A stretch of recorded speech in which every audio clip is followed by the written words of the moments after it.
एक बार की बात है, एक पुरानी शहर में सुमन अपनी बेटी के साथ रहती थी। वो अपनी बेटी करिश्मा के साथ घर का झाड़ू और बर्तन करके अपना गुजारा कर रही थी। पति के देहांत के बाद घर के हालत ठीक न होने की वजह से वो अपनी बेटी को भी अपने साथ ले जाया करती थी। आंटी, आप कैसे हो? मुझे क्या हुआ? मैं तो ठीक ही हूँ। अरे करिश्मा, ये राखी क्यों हाथ में पकड़ कर रखी है? अरे आंटी, मेरा कोई भाई नहीं है तो क्या? तो मैं सुमित भैया को राखी। ये अच्छा तरीका है राखी बांधकर महंगे महंगे गिफ्ट और पैसे ऐंठने का। अगर तुम दोनों को पैसे और गिफ्ट ही चाहिए थे तो सीधे ही मांग लेते। ऐसा दिखावा करने की क्या जरूरत थी? अब खड़े खड़े मेरा मुंह देखना है या घर का काम भी करना है? आई बड़ी राखी बांधने।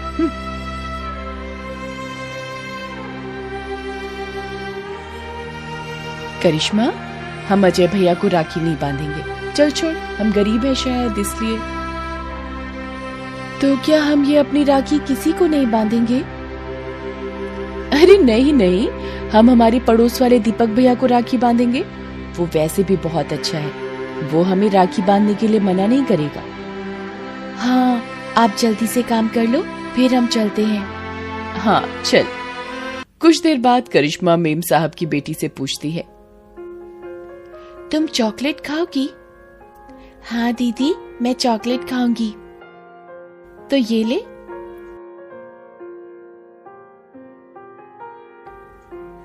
अरे बेटा, ऐसी सस्ती वाली चॉकलेट नहीं खाते। जाओ अंदर जाओ।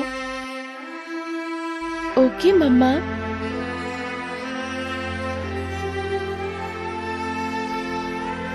मेम साहब का ऐसा रवैया देखकर करिश्मा को बहुत बुरा लगता है, लेकिन वो अपनी गरीबी का एहसास करते हुए इस बात को भुला देती है और अपना काम करने लग जाती है। कुछ देर बाद मेम साहब का पति ऑफिस जाने के लिए आ जाता है और सुनिए, ये मिठाई के बॉक्स कितने के हैं? मेम साहब का पति बताता है कि हर एक बॉक्स की कीमत 500 रुपए की है। क्या आप भी? आपको पता है ना, मैं ऐसी सस्ती मिठाइयों को हाथ भी नहीं लगाते, तो फिर ऐसी मिठाइयां क्यों उठा लाए आप? अब मैं इसको फेंक दूंगी। आंटी, आप इस मिठाई को मत फेंकना, मुझे मिठाई बहुत पसंद है, मैं खा लूंगी। हाँ, अगर 1 रुपए की चॉकलेट हाथ में हो तो 500 रुपए की मिठाई तो पसंद होगी ही ना। कुछ देर बाद मेम साहब की लड़की करिश्मा की रखी हुई राखी देखती है और खुश होती है, लेकिन उसी समय वो मेम साहब आ जाती है और गुस्से से कहती है, अरे बेटा, ये सस्ती वाली राखी लेकर क्यों घूम रहे हो? आप तो सूरज को चांदी वाली राखी बांधोगे, ये सस्ती वाली नहीं। चलो रखो।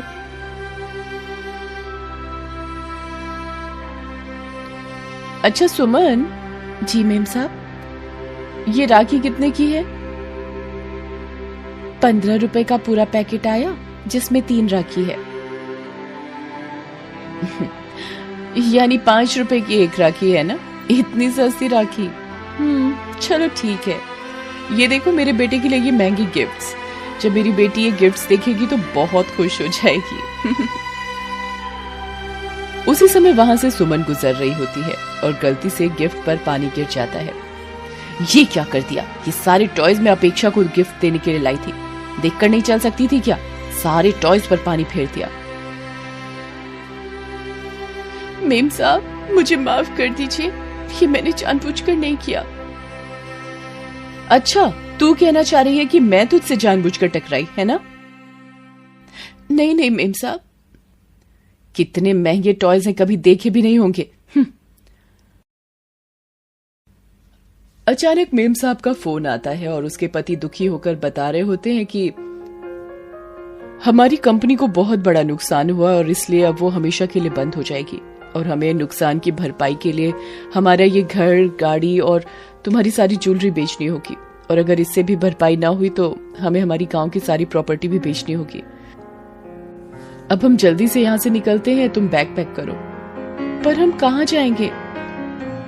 वो बताते हैं कि अब हमको किराए के किसी झोपड़ी में रहना पड़ेगा और शायद पेट पालने के लिए मजदूरी करनी पड़ेगी। क्या? ये सुनकर मेम साहब को चक्कर आ जाता है और वो गिर जाती है। सुमन मेम साहब को उठाती है और मेम साहब रोते हुए अपना सारा दर्द सुमन को बता देती है। मेम साहब, मैं आपकी ज्यादा मदद तो नहीं कर सकती, लेकिन ये कुछ पैसे हैं, ये आप अपने पास रखिए। ज्यादा नहीं तो अपेक्षा को कुछ खिलाने पिलाने में काम आएंगे। अरे पर नहीं, आप मना मत कीजिए, लीजिए। ये अच्छा तरीका है राखी बांधकर महंगे महंगे गिफ्ट और पैसे ऐंठने का। अगर तुम दोनों को पैसे और गिफ्ट ही चाहिए थे तो सीधे ही मांग लेते। ऐसा दिखावा करने की क्या जरूरत थी? अब खड़े खड़े मेरा मुंह देखना है या घर का काम भी करना है? आई बड़ी राखी बांधने।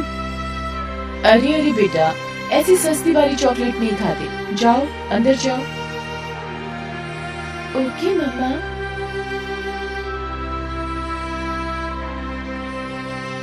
आंटी, आप इस मिठाई को मत फेंकना, मुझे मिठाई बहुत पसंद है, मैं खा लूंगी। हाँ हाँ, अगर 1 रुपए की चॉकलेट हाथ में हो तो 500 रुपए की मिठाई तो पसंद होगी ही ना। मैं कितनी बुरी हूँ, पैसों के घमंड में अंधी हो गई और तुम्हारी अच्छाई को मैं देख भी नहीं पाई। सुमन, मैंने तुम्हारा बहुत अपमान किया, तुम्हें बहुत नीचा दिखाया, प्लीज मुझे माफ कर दो। अरे नहीं नहीं मेम साहब, आप माफी मत मांगिए। अच्छा तो ठीक है, तुम्हें इनको राखी बांधनी थी तो लो, बांध लो और करिश्मा को भी बुला लो, फिर हम चले जाएंगे। इसीलिए ये सब के चलते मेम साहब के पति वहां पर आ जाते हैं और मेम साहब को रुकने के लिए बोलते हैं। क्या हुआ? मेम साहब के पति बताते हैं कि ये सब झूठ था, क्योंकि तुम अपने घमंड में आकर हर किसी को नीचा दिखा रही थी। इसीलिए तुम्हारे घमंड को तोड़ने के लिए मैंने तुमसे झूठ बोला और हमारी कंपनी को कोई नुकसान नहीं हुआ और ना ही हम कहीं जा रहे हैं। आपने जो भी किया बिल्कुल सही किया, मुझे मेरी गलती का एहसास हो गया है। तो अब चलो राखी बांधने। सभी खुश होते हैं। त्योहारों में गिफ्ट से ज्यादा फीलिंग्स की कदर होनी चाहिए, क्योंकि जरूरी नहीं है कि महंगा गिफ्ट से फीलिंग दिखाता है। तो दोस्तों, आपको ये वीडियो कैसा लगा? अगर अच्छा लगा हो तो ज्यादा से ज्यादा शेयर कीजिए।